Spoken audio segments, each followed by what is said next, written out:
Hey Taylor Army, welcome back. Happy Halloweeny, everybody. Right, Slink? You want to say hi? No? Oh, he is mad. I hope you all are loving these get-ups right now. I am just like, oh, super wicked, awesome, uber stoked, like every New England word I can think of. I am repping Ripped Apparel today with my Batty Juice shirt. I love it, and I am channeling my inner Winona Ryder. I myself am strange and unusual. With my Beetlejuice fingernails, guys. I don't know if you can kind of see them. They're super cool. And Slinky has some bat wings with my Lunatic Cosmetics slabs. So, in honor of Halloween, I wanted to tell one of my more creepy ghost stories of what it was like growing up haunted. Real ghost stories from yours truly at my expense. Kind of cool to laugh about now. Definitely was not laughing when they happened. So here it goes in honor of Halloween. So for anyone that has not seen or has yet to read the blogs Growing Up Haunted or seen Real Ghost Stories parts 1, 2, or 3, I grew up in a house that was built in 1912 in Massachusetts. And I moved in the early 90s, and I was probably about 4 or 5 years old. So this is probably, I moved in probably 1994. 4 people had already died in the house by the time we had moved in, and unfortunately, when I was 5 years old, my grandmother actually died in the house. It actually would later become our dining room, which is kind of odd, but you know, it is what it is. That was a really rough year, guys, because my mom was not yet married to her boyfriend, so she was still a single mom, and she was in charge of my grandmother's hospice care. And being a single parent and having to juggle taking care of a dying parent, that was kind of very hard to watch growing up. And that was a really kind of rough year in school too. You know, I was getting really bullied, and I remember I had my kindergarten birthday party at the local bowling alley because my family had been involved with bowling for years. And I remember waiting around and nobody showed up. Like, it was so awful, guys. I cried. Like, not even my dad showed up. My real dad showed up to my birthday. It was really bad. And it's like my grandma died and nobody showed up to my birthday. I was getting bullied in school. It's like, how can you already be experiencing bullying in kindergarten? So my mom ended up getting this like amazing idea to rescue a dog. Sorry, fire trucks. From a Fall River Animal Rescue League. And it was so amazing. I love that place. We ended up later on getting another 2 dogs from there, you know, as we got older. Love that place. I love rescuing animals. That's why I'm a big believer in don't shop a dog. And this may all sound very random, but it actually all, once again, fits into my story. So, it kind of really helped, you know, like having a dog. I remember the day I picked him out. I was allowed to pick out the dog. And I just fell in love with him instantly. He was an abused Portuguese hunting dog who came from a farm, and he needed a home. We were looking for one that needed a home. It was perfect, and it was so cool. We just had like this instant bond that I still remember to this day. I think that's why I love my doggy, Slinky, so much. He would sleep in my room at night, which kind of made me a little less scared of my bedroom and my walk-in closet. And he would wait for me to come home from school every day, which kind of made it, you know, nicer to come home to, you know. And he kind of took some of the negative emotions that were happening in the house with the death of my grandmother away. And he made us kind of happy, you know. And he knew, by the way, what school bus was mine, and he would go and wait on the door. How cute is that? Like, that's something special right there. I never took that for granted. I love it. So we got into the same routine. He would see me when I would come home. He slept with me at night. It was great. Well, all of a sudden, it became not so great. There was this one night, within a year or so of my grandma passing away, and I just woke up for no reason, and I was very startled. And I sat up just in time, like a movie. It was so odd. It was almost like perfect timing. I sat up, you know, kind of like Undertaker style, and out of the corner of my eye, I hear, and I knew what that sound was, guys. I see my closet door open, and it was like then that I realized that my dog wasn't in my room. He wasn't on my bed where he was when I went to sleep, and that wasn't very characteristic of him at that point in time. He would always sleep through the night with me. scared the hell out of me, guys. I got up as fast as I could without trying to wake my mom and stuff, and I started like whispering for my dog. His name was Cowboy. I'm like, Cowboy, Cowboy. I don't see him in the hallway, so I start to go down the stairs, which go do, do, do, do, do, and then you're on the first floor. It's 14 stairs. When you get to the first floor, you have this hallway with the main landing. And something my sister and I always hated after my sister was born was the light switches for each hall were so far away. So you had to walk in the dark to get to each light, and you had to walk in the dark to shut off the light. So it was like you would turn on the light and run. You would shut off the light, run. So that way you didn't have to stay in the dark in those stairs. And what's really creepy about those stairs that I didn't mention in Growing Up Haunted Part 4 on my blog on Medium was that when you were going up and down the stairs, every single time the stairs would creak on stairs that you weren't on. So, you know, there's the old saying of, you know, a house settles, there's old houses, there's going to be noises and whatever. Well, it's kind of hard to explain that, you know, when you step on this certain stairs, they don't creak. But then when you're like 5 and 6 steps away, they'll creak as if something's like following you up and down the stairs.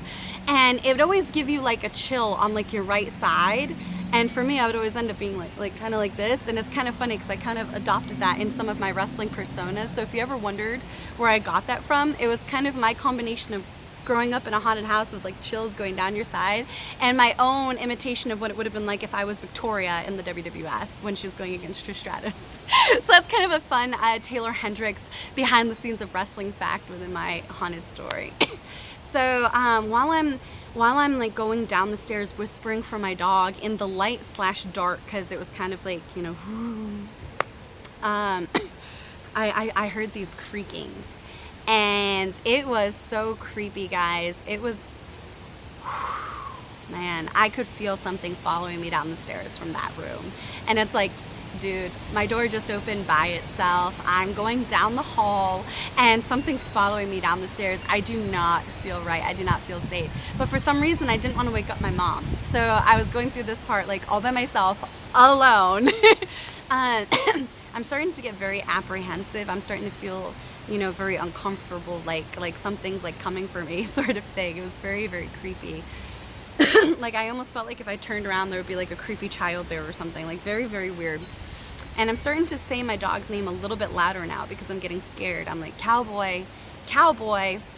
And I'm thinking to myself, I have 2 options. I can turn the corner and head into my living room, or I can go back up the stairs when I feel like something's with me and go back to that open closet that should not have been opened in my bedroom. Well, I chose the first option, which was to proceed on ahead and go into the living room. So I make the last few steps past the triangular closet under the stairs, and then I head into the main little tiny hallway that connects the living room and the dining room, and I turn the corner. That's the living room. Right as soon as I turn into the living room, that's where I see my dog. My dog is sitting as if someone told him to sit and stay, right? And his attention is just fixed straight ahead. And it took me several seconds of like, why is he like sitting at attention like that, to realize that the rocking chair is rocking like somebody, it's like, it was rocking back and forth as if someone was sitting in it and rocking. And I was like, ripshit. I was like flabbergasted, stunned and silent, complete shock. And like the rational part of my brain is like, okay, are there any cats in here? No, there's no cats making a fuss, no cats running to and from. Like maybe they jumped off the chair or something and that's why it's moving. But it wasn't moving in like a weird way. It was moving as if someone was like, you know, rocking back and forth in the chair. And then I noticed that my dog was clearly interacting with something or someone that was in the chair. And then it occurred to me, I was like, wait a second, the rocking chair is facing the TV in a direction that it wasn't since my grandmother had died. Like she used to have it in a certain way, and we had rearranged the living room ever since she passed away. And then that's when I got up enough guts to be like, in a questioning way, I was like, Grandma? And then my dog literally he like put his paws down and laid down and continued to look at the rocking chair. And that's when I was just like, holy shit. Like, And I don't know what it was. Like, I was really scared and creeped out, but I was like, I once again still have the same two options. I can be here in this living room, or I can go back upstairs to my Kruvia's bedroom where the door had opened. And so I decided to stay with my dog, and I sat down with my dog in front of the rocking chair, and I just pet my dog for a little while. And then when I finally kind of felt a little bit more calm and a little bit more at ease, like, you know, if this really is my grandma, she's not going to do anything to hurt me, you know what I mean? She's my grandma, she loved me. So I started to, my dog started to come with me back up the stairs, and I remember we went into the hallway, and then we started going up the stairs. We're already past the triangular room under the stairs from the last story, and halfway up the stairs I hear kind of like that, and it was my bedroom's walk-in closet's door slamming shut by itself, and that actually woke up my mom. And my mom like saw me and my dog on the stairs, and she kind of just looked at me, and she was like, "Did you just slam your bedroom door?" And I'm like, "I'm only halfway up the stairs. There's literally no way I could have, you know, touched my door." And it took her a second to realize. She looked back at the door and realized it wasn't my bedroom door that had shut. It was the closets. So that is Growing Up Haunted Part 4. I never did, guys, figure out what was in that bedroom. I lived in that house from the time I was 5 until I was 22 years old, when I moved out of that house to move to Kentucky to go to Ohio Valley Wrestling. So I literally spent a major chunk of my life growing up haunted in that haunted house, and I never really got a whole lot of answers. And I spoke to my sister last year. We kind of started talking about the house and everything, and she told me that she actually still had dreams about the house just like I did, and it was kind of spooky. It was like, wow, you know, is this house like calling to us to go back? You know, I always was very intrigued. I always kind of wanted to leave a recorder in the house and like no one was home or something, but I was like too creeped out on what I would find, you know what I'm saying? Like, some questions are better left unanswered. You know, you don't really want to, you know, play with things that you don't really know how to control or understand. So that's why I feel like Growing Up Haunted gave me a very, very, very healthy respect for the things that go bump in the night. I literally was living like a childhood R.L. Stine's nightmare every single day. But what kind of reaffirmed that stuff was going on was it wasn't just happening to me. Things happened to my cousin, things happened to my grandfather, my mom, my sister when she started getting old enough to understand. So yeah, that's what it was like growing up haunted. Real ghost stories from Massachusetts, courtesy of me. Happy Halloween, everybody. Don't get into any candy comas, and make sure you keep everything away from your furry friends. Happy Halloween.